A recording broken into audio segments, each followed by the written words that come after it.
Mga kwento na lagi.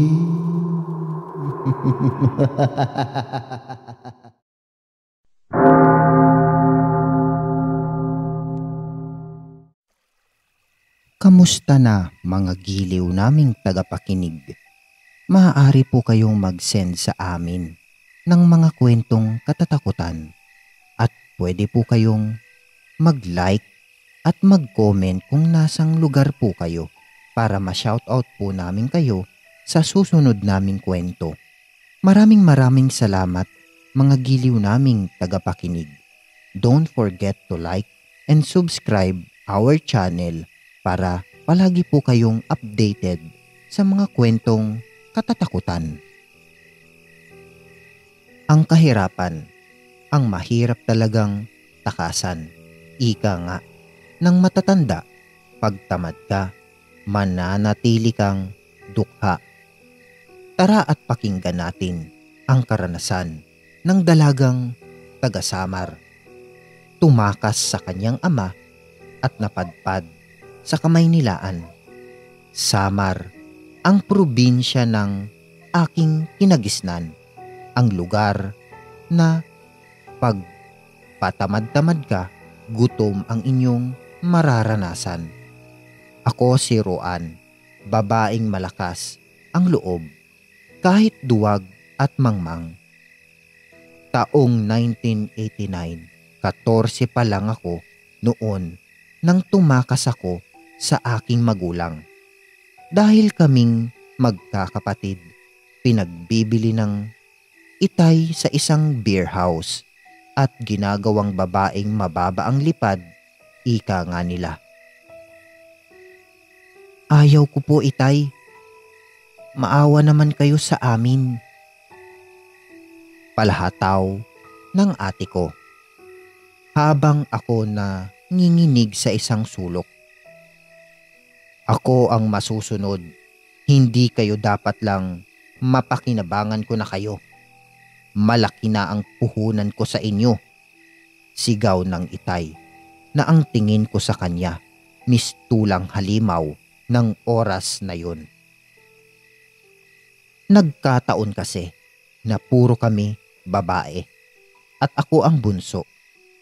Nakita ko ang pinagdaanan ng mga kapatid ko.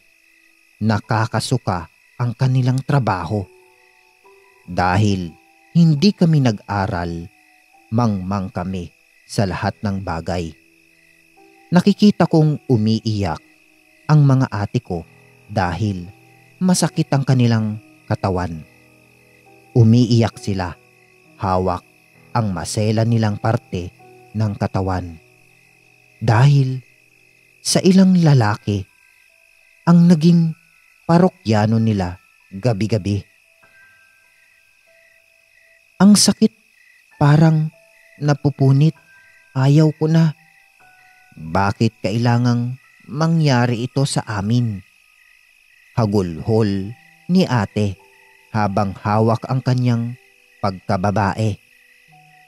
Agad pumasok sa aking isipan na hindi mangyayari yun sa akin. At kada gabi na dumarating ang tatlo kong kapatid, habang tumatagal, nakikita kong nag-iiba na ang kanilang kilos at pananalita. Bakit ate, hindi kayo tumakas? Saad ko. Roan, akala mo ba madaling takasan ang itay? Kita mong madami ang bataan dito sa ating lugar. Sagot ni ate sa akin. Lecheng buhay to. Ang dumi-dumi ko. Ang dumi-dumi ko na. Sasama na ako sa matandang parokyano ko. Bahala na kayo sa buhay nyo. Babayaran daw ang itay ng malaking halaga. Wika pa nga ng isa kong kapatid na ramdam ko ang kanyang galit sa aming ama. Napuna ko na, nagiging palaban na sila at bastos. At marunong na din silang uminom ng alak at magyosi. Natatakot na ako sa kapalaran ko. Alam kong malapit na rin akong ipagbili ni Itay at hinihintay lang daw akong magkabuwa ng dalaw at ipagbibili na rin ako sa mga demonyong manyakis sa beer house. Naidaing ko ang aking kinatatakutan sa aking kababatang si Emmy. At awang-awa ito sa akin. Gusto man daw niya akong tulungan. Kaya lang, pareho pa kaming dalagitan noon. Ayaw kong maging babaeng parausan lamang, Eme. Gusto kong magkapamilya ng matino at gusto kong magkaanak, pero paano ako tatakas sa Itay? Basta Roan, pag oras na ipagbibili ka na, tumakbo ka at magtago. Basta bahala na, gagawa tayo ng paraan. Saad ng kaibigan kong si Emmy. At kahit alam kong wala naman itong kakayahan, pero siya ang aking daingan. Masaya na akong may nadadaingan, sabay kaming iiyak at uuwing luhaan. Habang dumaraan ang mga araw at nananalangin akong huwag muna akong datnan ng buwanang dalaw. Pag nakikita ko ang Itay na nakatitig sa akin, para akong kandila na nauupos. Ibili mo nga akong gin, Roan, bilis! Sigaw ng Itay at nanginginig ang aking katawan sa takot.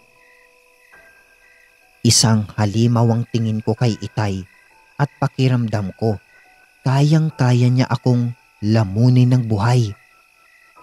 Dahil ang tingin niya sa akin ay pera at takam na siya sa akin. Ang nanay ko naman walang pakialam sa mundo. Kasi dati din namang sa beer house siya nagtatrabaho. Basta mas mahalaga sa kanya ay may makakain kami at hindi nagugutom. Kahit sikat na kami sa barangay namin, mag-anak na pokpok.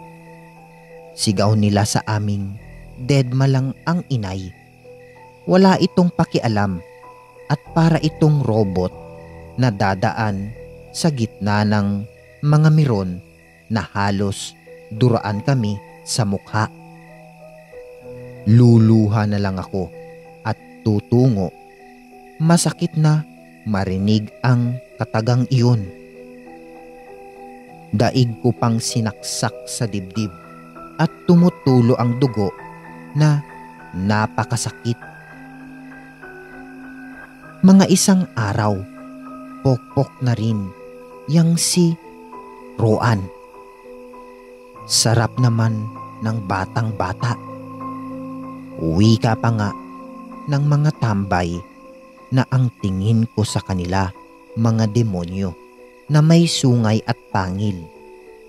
Hiyang-hiya ako at halos ayaw ko nang lumabas ng aming bahay. Kaya lang, kailangan kong sunduin si Itay para ibili ng alak at yosi sa tindahan. Kahit grade 6 lang ang natapos ko, unawa ko naman na talagang pamilya kami ng mga pokpok. Wala naman akong pagpipilian, kaya kailangan kong lunukin ng hiya.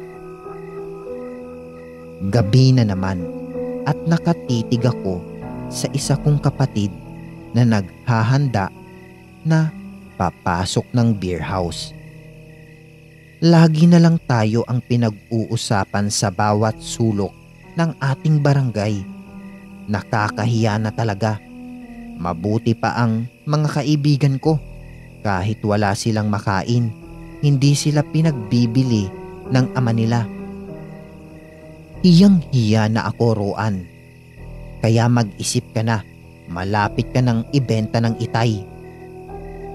Bulong ng ate ko na halos payat na ito dahil sa ilang lalaki ba naman ang gumagamit sa kanya gabi-gabi. Ate, natatakot ako. Ano ang gagawin ko? Wala, Roan. Wala kang magagawa.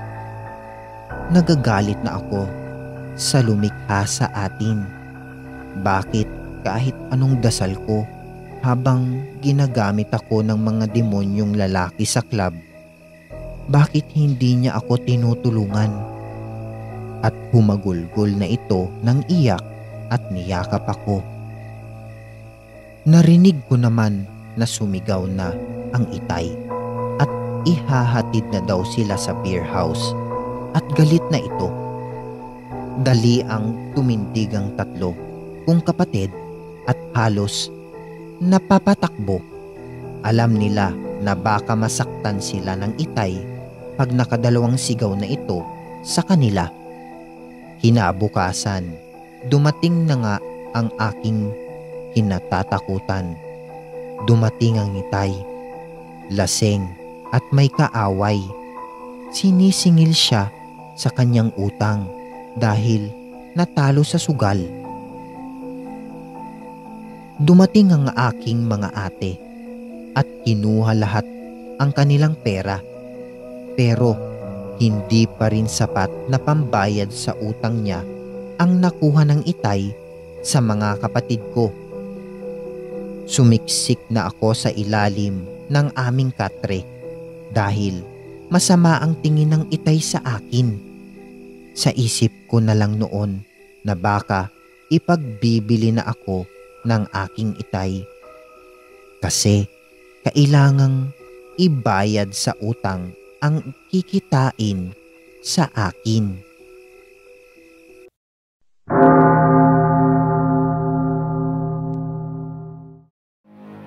Maraming salamat mga giliw naming tagapakinig. Huwag po nating kalimutan mag-subscribe at mag-like ng ating channel para sa mga kwento ng lagi.